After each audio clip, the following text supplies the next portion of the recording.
Hey, what's up guys? It's Dom from wholesprinting Inc. In today's exciting video, I'm going to be sharing with you the best heat presses to buy in 2026. First of all, Happy New Year to anybody watching. I have a bunch of things that I'm excited to share with you, but without wasting any time, let's get right into today's video, which is about heat presses. What do print shops actually use?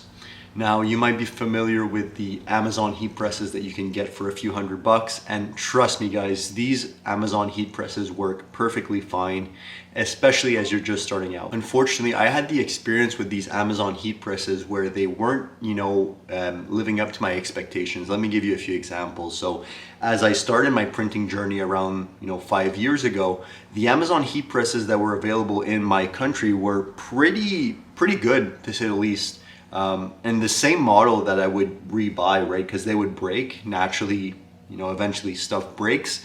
The handle would break, I would buy another one, and everything was going well. I didn't think further, right?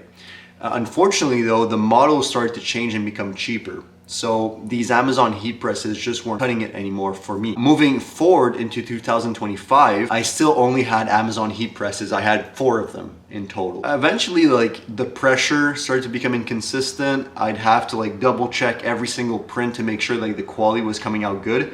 So this is where, for me as a business owner, I started to realize, okay, yeah, they're cheap and I'm buying them, not super frequently, but I'm losing a lot of time double checking everything because I'm anxious about the pressure of the heat press, right? Making sure my DTF prints are coming out okay. What I'm about to share is not Amazon hype, right? Like cheap, get it quickly. What I'm about to share is real results. Now, to give you context, I bought one of these at the end of 2024. And I got it mid 2025. So we're about to talk about the shipping logistics and everything.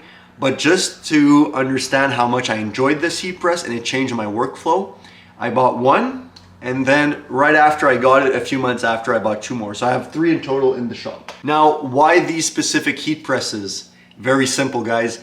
They are extremely user-friendly, very simple, easy to no maintenance, extremely cheap when you understand the time and cost it's going to save you in the long run. It has built-in lasers for easy alignment if you're into that type of stuff. So these are the pros, right?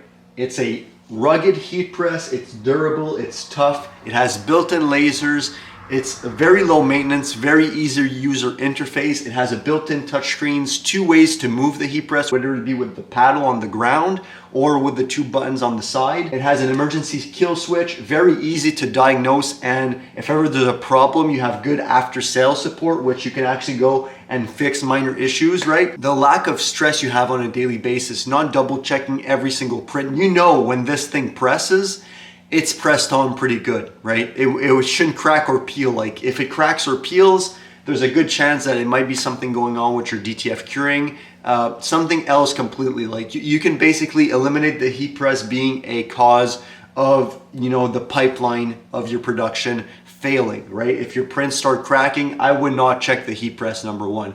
I would check all these other things that are going on. So without further ado, I've shown you some B-roll as I was talking, but let's take a closer look at these heat presses. And just before we do kind of take a closer look together and show you how it works and how it presses, because you'll see what I mean in a second, I just want to say that if ever you're interested in buying one of these heat presses or more in the future, be very, very proactive about it, right? As you remember, I said I bought one late 2024 and I got it mid 2025. There was a lot of shipments going in and out during the holiday season, so my heat press delivery was delayed quite a bit. I ordered another one in the middle of 2025 and I got it really quicker than the first one. I got 2 quicker than I got my first one. So I'd be proactive. I'd expect the worst when it comes to these shipments.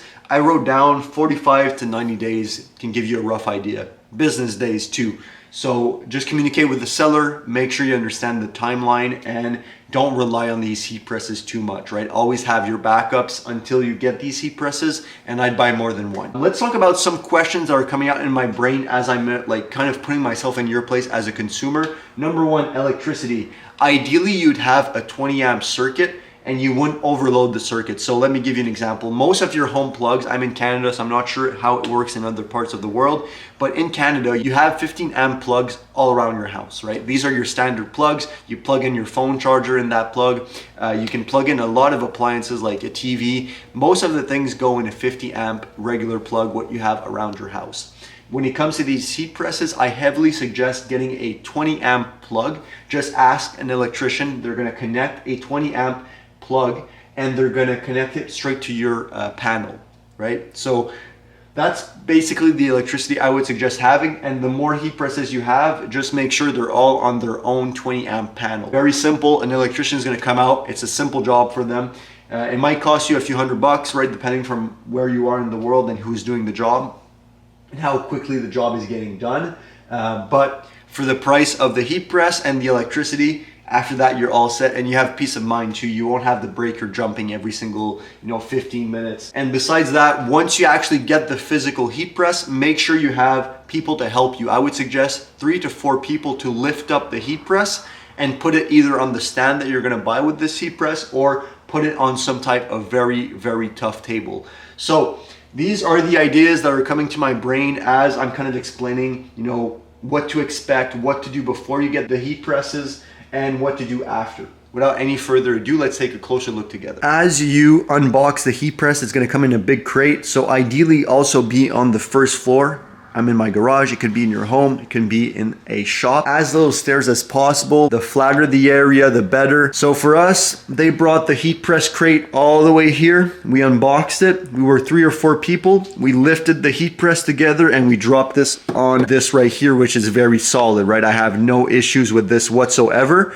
And as you can see, we have 1, we have 2, and we have 3 heat presses in total. So I can absolutely vouch for these heat presses. I know when you guys are watching these types of videos, and if I was watching these videos, I'd want all the specifics, how it works, but it's also important to talk about the stuff that in most reviews I don't talk about, like the electricity I was speaking about, making sure you're on a flat surface, the shipping delays you can expect, all the pros and cons of these heat presses, because it's cool. It's a cool machine, and I'll show you a bunch of things shortly, but it's important to be proactive, right? Worst thing that could happen to you is you get this heat press, you're all excited to try it out and get a bunch of orders out of the shop, and then you realize, oh, my electricity is too weak, right? So I'm trying to cover a lot of basics in this. I know they might not be the most exciting things to talk about, but I feel like they're pretty important. So now that we got all of the basics, making sure you're on a flat level, if not having some help, also having equipment to lift the crate and unbox it is going to be useful. Making sure you have proper electricity, being aware of the shipment delays. Let's talk about the pros and cons. So number 1, the pros. Like I said, the biggest pro for me is really the ease of use and the fact that I don't have to think about if this heat press is doing its job. It just is. After this thing is plugged in, I basically forget about it. It just does its job, and using the paddle to move it, I can then load my second garment. It presses the garment that was already on this platen. If I want to cancel it, I just tap on this, and then it's going to emergency cancel, and I just flip it back, and then I can either move it with the sides here. Since I'm filming, I'm using one of my hands, right? I can't just press once. I need to press all of the buttons at the same time. So this one and this one at the same time to move it. I'm gonna press this paddle. So here, imagine I had another garment. I would be able to peel my DTF transfer or whatever I'm applying, and then it would be pressing the other one, and I can, do this a bunch of times, and imagine this at scale, right? So this is kind of how it's working. I want to now show you some of the other pros that I really enjoy. So obviously having ease of use, forgetting about the machine, just letting it do its job. Now it comes to the tactile screen. I really apologize for the quality of this because you can't really see much, but you have your Fahrenheit or your Celsius here. You can change this in the setting. It's very, very simple. You just press the gear icon, you press up or press down, lock it in by clicking the gear icon again. So I change my temperature, the time, very simple. Same thing, locking it in with the gear icon. P3 is Fahrenheit or Celsius, Fahrenheit. P4 is my pressure. I always set it to 24 no matter what I'm printing. P5 is how much time that the heat press will stay idle. So example, you're gone to lunch and you forget to turn off the heat press, it's gonna automatically start putting the temperature down 40 minutes after it's been active. So you can change this however you want. And finally, you're back to the home screen. I'm not too sure what P6 does. I don't really use it. So this is pretty much the tactile screen. Very user-friendly, very dummy-proof too. So I really appreciate that, because in our life where there's so much technology, it's simple and it's easy to have something that's very complicated. So I really appreciate this. Now that we covered everything when it comes to the user interface, the pros, there's so many other pros I can talk about. Let's talk about finally the cons of this thing. The cons, it's super heavy. I can't move this alone, even if I tried with all of my life force. You cannot. I could throw it on the ground, but forget about picking it up and putting it back. It's very awkward to carry, even with a lot of people. Let's talk about the elephant in the room, the price. It's not a cheap heat press by any means, but it's not an expensive one for what you're getting. So this heat press, I'm looking at about 2.5, right, Canadian dollars. So 2,500 Canadian dollars with shipping can give you a rough idea of how much you could expect to spend on this heat press, right? So if you're in the US, I would put aside around 2,000 USD. And if you're in Canada, I would put around 3,000 CAD for the electricity and your heat press. But when you really break it down and you look at the shipping and the logistics of this thing and the weight, it's a very, very good deal. But it's still a con in my opinion when it comes to the price, because not everyone can afford that. Now I want to show you quickly the lasers and how they work. Very straightforward. You adjust these lasers however you want. I won't adjust them now, but you basically just play around with this knob and it makes the laser freeform, and then you lock it back into place. The pros of this is if you have a repeat job where it's the same placement over and over again, it can be very beneficial. The lasers is included. So I've got the cheapest package of this heat press 3 times. It comes with everything you're seeing here. It comes with these things to put underneath the platen, right? You just basically hook it in. Same thing for the top platen here, the bottom. So it comes with 3 things like this. Very simple to apply. It comes with the lasers on both sides, and that's pretty much it. It comes with also obviously the foot pedal, and you're all set to go. There's other packages you can buy with the stand and stuff like that, but this is what I found really works for me. Let me show you one of the final things that's very interesting. Look at this thing press, guys. As you can see, it's applying pressure, and the actual pressure that's here, my finger would be completely crushed. Obviously, other Amazon heat press can do this as well, but at this scale, I don't believe that there's anything better on the market for the price. So this is the heat press that print shops use, at least in my opinion. This is what I'm using as I'm scaling. I have the direct supplier to these heat presses. That's why they're not branded, right? They come directly from China.